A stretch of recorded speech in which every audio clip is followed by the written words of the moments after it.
화를 내고 욱하는 사람 앞에서 이 한마디만 던지면 조용해집니다.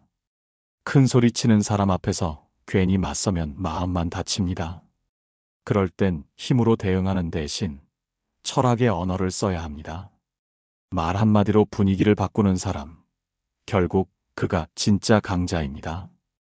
화를 참지 못하고 욱하는 사람 앞에 섰을 때 우리는 당황하거나 맞받아치기 쉽습니다. 하지만 그럴수록 당신의 말은 작아지고 상대의 말은 점점 커지지요. 그럴 땐 단 한마디면 충분합니다. 철학자들이 가르쳐준 단단한 침묵의 언어. 첫 번째 이야기 시작하겠습니다. 당신 마음이 많이 힘들어 보이네요. 단 한마디면 소리가 멎습니다. 화를 내는 사람 앞에서 우리의 본능은 두 가지입니다. 도망치거나 맞서 싸우거나. 하지만 둘 다 결국 감정을 더 키울 뿐입니다. 그럴 때 철학자들은 말합니다. 진짜 강한 사람은 자기 감정에 끌려가지 않고 상대의 감정도 뛰어넘을 줄 아는 사람이라고. 당신 앞에서 소리를 높이고 감정을 터뜨리는 사람이 있다면 이 한마디를 던져보세요. 당신 마음이 많이 힘들어 보이네요. 이 말은 상대를 자극하지 않으면서도 그 감정의 본질을 비춥니다. 그는 당신이 화가 났다는 겉모습이 아니라 당신 마음속 아픔을 보고 있다는 메시지를 받게 되지요. 스토아 철학자들은 감정은 행동으로 쏟아내는 게 아니라 이해로 감싸야 한다고 말했습니다. 이해는 무기보다 강합니다. 공격을 무너뜨리는 유일한 비폭력입니다. 노자는 말했죠. 강한 자는 부드럽고 부드러운 자가 결국 강을 이긴다고. 이 한마디는 부드럽지만 상대의 분노라는 파도를 잦아들게 합니다. 그 사람도 알고 있습니다. 자신이 지금 이성적이지 않다는 걸. 하지만 누구도 그 감정 아래를 들여다봐주지 않았기에 점점 더 소리를 키워온 겁니다. 그때 당신이 마음이 힘들어 보여요 라고 말한다면 그 말은 거울이 됩니다. 그는 자신을 보게 됩니다. 그리고 갑자기 말이 줄어듭니다. 목소리가 작아집니다. 당신을 바라보는 눈빛이 바뀝니다. 니체는 말했습니다. 말이란 존재를 드러내는 가장 인간적인 방식이라고. 그리고 그 말은 결국 상대를 어떻게 바라보느냐의 태도입니다. 두 번째 이야기, 감정의 칼을 쥔 사람 앞에서는 이성의 거울을 들어야 합니다. 화를 내는 사람은 지금 칼을 쥔 사람과도 같습니다. 그 칼은 날이 서 있고 어딘가에 꽂히기만을 기다립니다. 그 순간 대부분의 사람들은 자신도 칼을 꺼내 들고 맞서려 하죠. 하지만 거기서 다치는 건 둘 다입니다. 철학자들은 감정을 무기로 쓰는 사람 앞에서는 자기 마음을 방패로 써야 한다고 말합니다. 그 방패는 침묵이거나 짧은 공감의 한마디일 수 있습니다.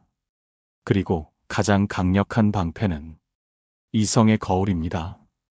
이성의 거울이란 상대의 모습을 있는 그대로 비추는 말입니다. 지적이 아니라 있는 그대로 보여주는 말. 그 말은 이렇게 시작될 수 있습니다. 지금 그 말, 혹시 당신 자신도 후회하게 될까요? 이 말은 공격하지 않습니다. 하지만 멈추게 만듭니다. 그는 처음으로 자기 행동을 자기 눈으로 보게 됩니다. 그 순간 그는 더 이상 당신에게 화를 낼 수 없습니다.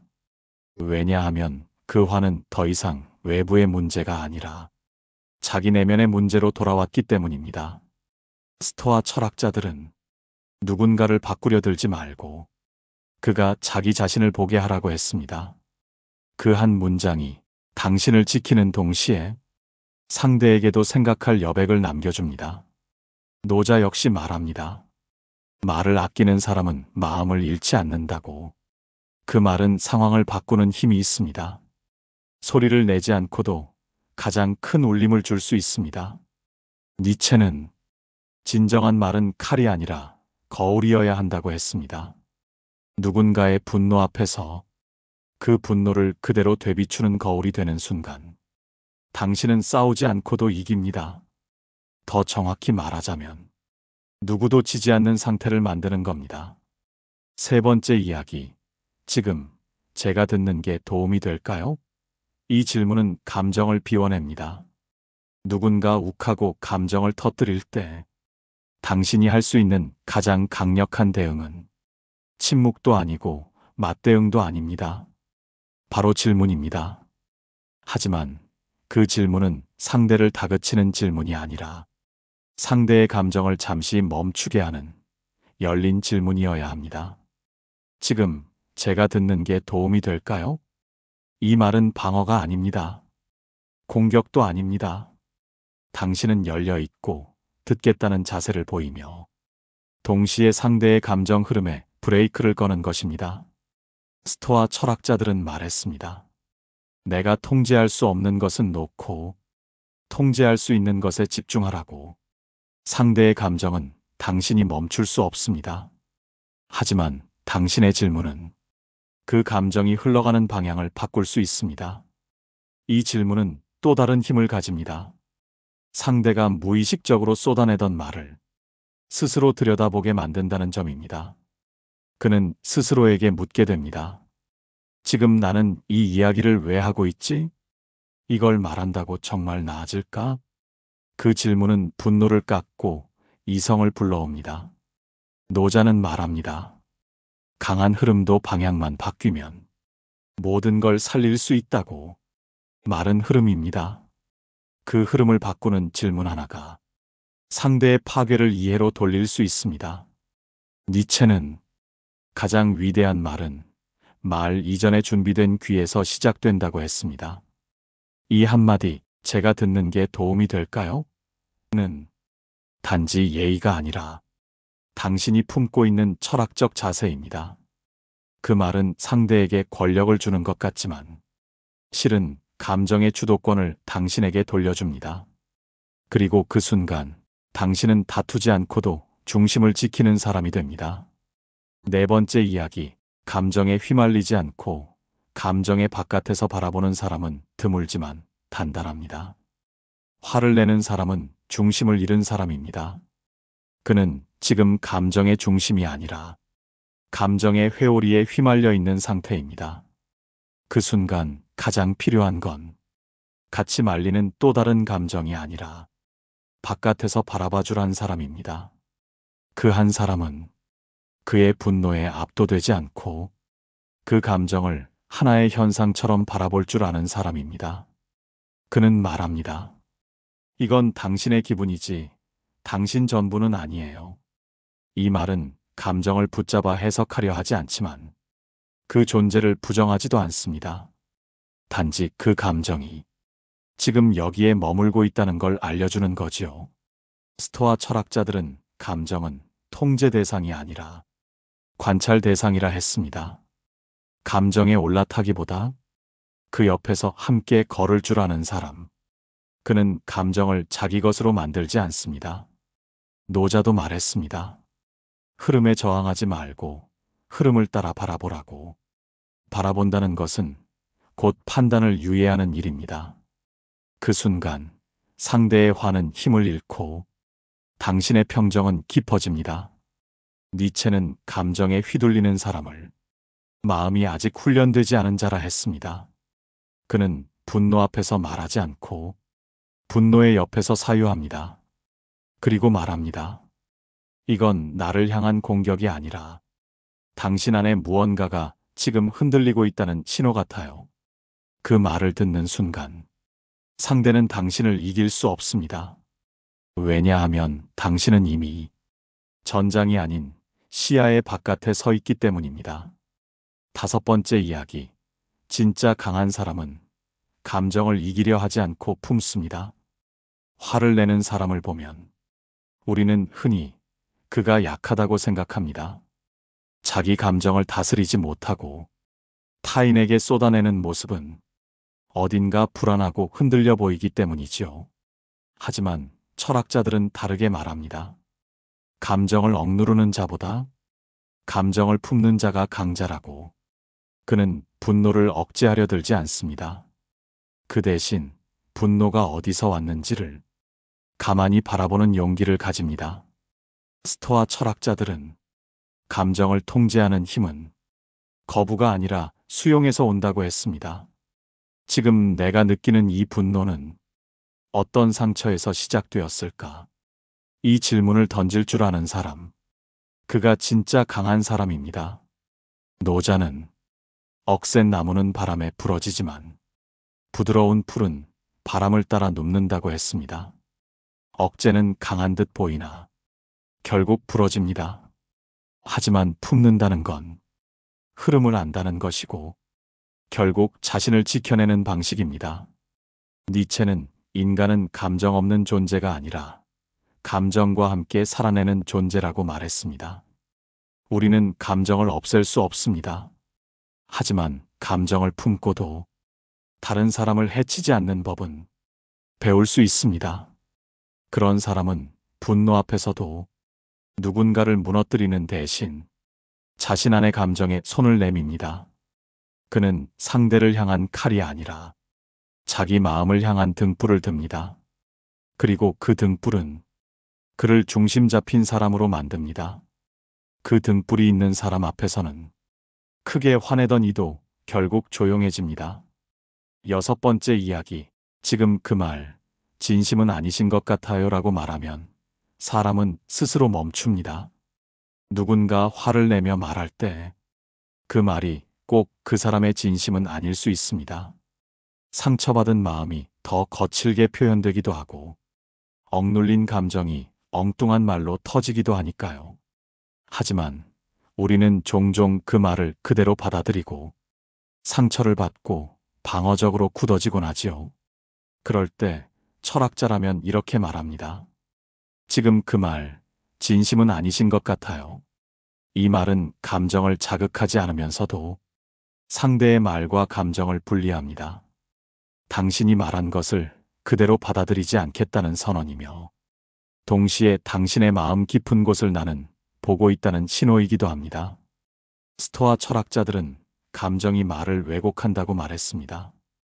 말이 감정의 하수구가 될 때 그 말은 본래의 의도를 벗어나기 쉽지요. 그 사람도 알고 있습니다.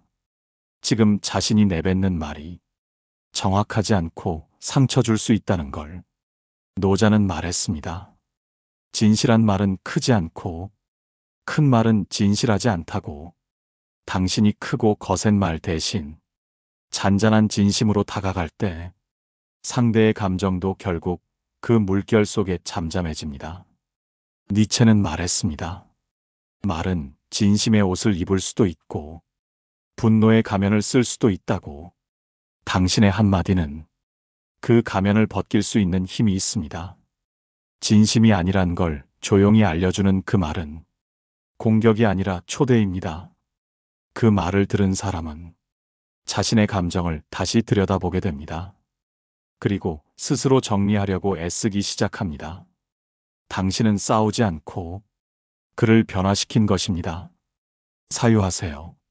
당신은 누군가의 감정적 언어를 그대로 받아들이고 있습니까? 아니면 그 이면의 진심을 조용히 불러내는 말을 건네고 있습니까? 7번째 이야기. 감정이 지나간 자리에 침묵을 둘 수 있는 사람이 지혜로운 사람입니다. 격한 말이 오간 뒤 남는 건 말보다 여운입니다. 그 여운은 때때로 상처보다 오래 남고 관계를 서서히 마르게 만들지요. 하지만 어떤 사람은 그 여운의 자리에 또 다른 말을 덧붙이지 않습니다. 변명도 해명도 대꾸도 하지 않고 그저 조용히 자리를 지킵니다. 그 사람은 알고 있습니다. 말이 필요하지 않은 순간이 있다는 걸. 침묵은 회피가 아니라 가장 깊은 이해일 수 있다는 걸요. 스토아 철학자들은 침묵은 자기 통제의 최고 형태라 했습니다. 감정이 휘몰아친 후 그 감정을 다시 말로 포장하려 들지 않고 그저 가만히 있어줄 수 있는 사람. 그가 진짜 중심 잡힌 사람입니다. 노자는 말했습니다. 아는 자는 말하지 않고 말하는 자는 알지 못한다고. 그는 모든 걸 알기에 말하지 않습니다. 말하지 않음으로써 더 많은 걸 전합니다. 그 침묵은 차갑지 않습니다. 오히려 따뜻한 공간이 됩니다. 그 속에서 상대는 스스로 자신의 말을 되돌아보게 되고 관계는 말이 아닌 여백으로 복원됩니다.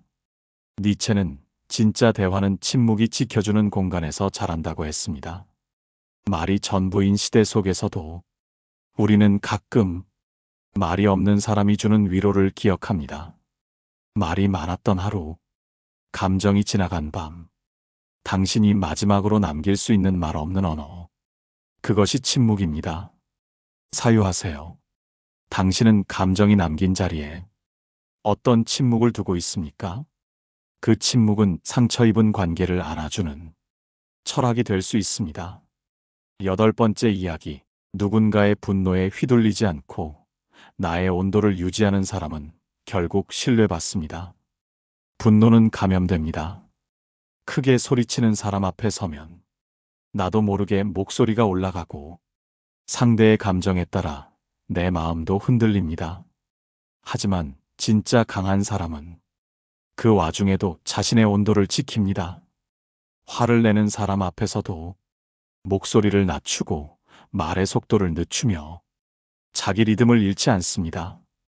그는 감정의 리모컨을 상대가 아닌 자기 손에 쥐고 있는 사람입니다. 스토아 철학자들은 감정에 대응하지 말고 감정을 대면하라고 했습니다. 대응은 반사입니다. 하지만 대면은 성찰입니다. 그는 상대가 던진 감정에 바로 반응하지 않고 그 감정이 머물러 있는 자리를 천천히 들여다봅니다. 노자도 말했습니다. 급한 불은 물로 끄는 게 아니라 바람을 막아야 꺼진다고. 그는 감정의 바람을 불지 않습니다. 오히려 자신의 차분함으로 상대의 불길을 천천히 감싸시킵니다. 니체는 모두가 흔들릴 때 흔들리지 않는 자, 그가 중심이다라고 했습니다. 그 중심은 타고난 것이 아니라 끊임없이 스스로를 다듬어온 시간의 결과입니다. 그는 당장은 눈에 띄지 않지만 사람들은 결국 그를 신뢰하게 됩니다. 왜냐하면 그는 상황에 따라 휘둘리지 않기 때문입니다. 감정으로 망치지 않고 온도로 관계를 지키는 사람이니까요. 9번째 이야기. 당신 마음이 다 이해되진 않지만 존중하고 싶어요.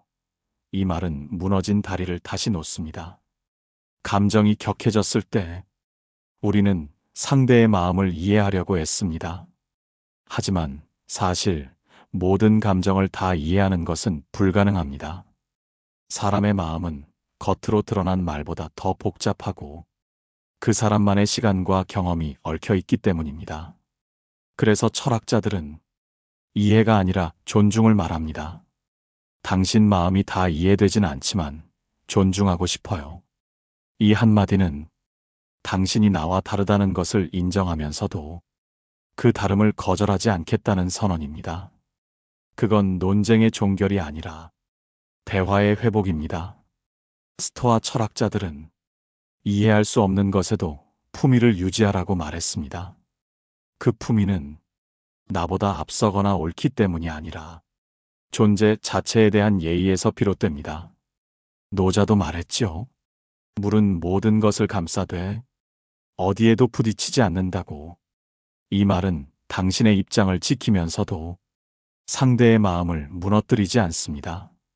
니체는 우리는 결국 누구도 완전히 이해하지 못한다. 하지만 그럼에도 불구하고 곁에 있으려는 것, 그게 사랑이고 철학이다라고 했습니다.